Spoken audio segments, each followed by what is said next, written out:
Okay, in this video, this is part 6, we're going to talk about y-axis reflection. So in the last video, talked about x-axis reflection. That looks like y equals negative f of x with the negative outside the brackets around x. This time we're going to say what happens when we put the negative inside the brackets alongside with x. So we're going to just graph a line to sort of see what the graph looks like. See what the graphs look like, see how they look different, how they look the same, so we can kind of get a feel for what's going on.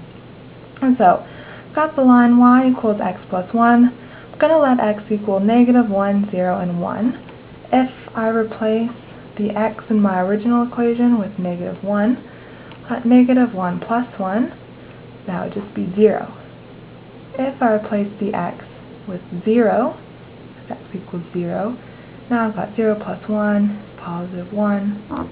If I replace the x with positive 1, now I've got positive 1 plus 1 equals 2.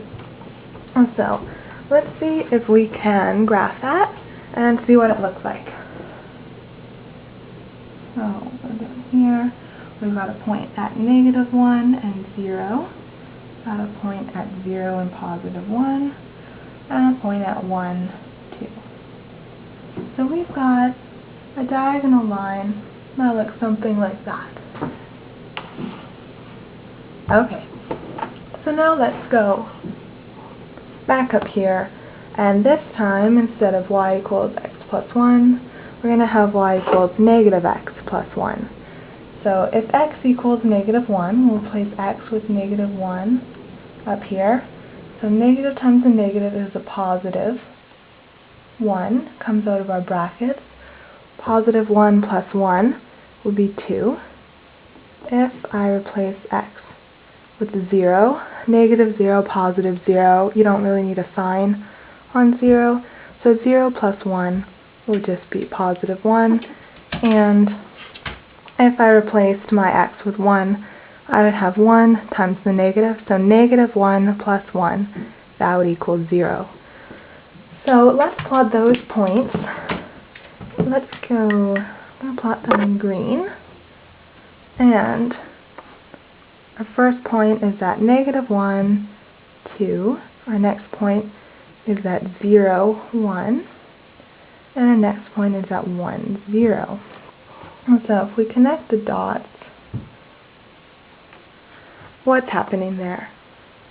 So what we have is, if we've got y equals f of negative x, now all of our x points associated with that part of our line are becoming negative. So it's like we're flipping them over here. So the line that used to be here is now here. The line that used to be here, we're flipping it, and now it's that line right there. So it's sort of like we've got a point here, and it's sort of like, imagine if this line was wet, and this was a piece of paper, and you were folding it in half. If this line was wet and you folded it in half, it would leave a mark over here, and if that line was wet, it would leave a mark over here. So this is called y-axis reflection, because that's the y-axis, and you can see that there's a reflection. This reflects across, and that part of the line reflects across over here. So I hope this was helpful. If you have any questions, leave them in the comments, or you can ask them on my website, and I'll see you guys in the next video. Bye!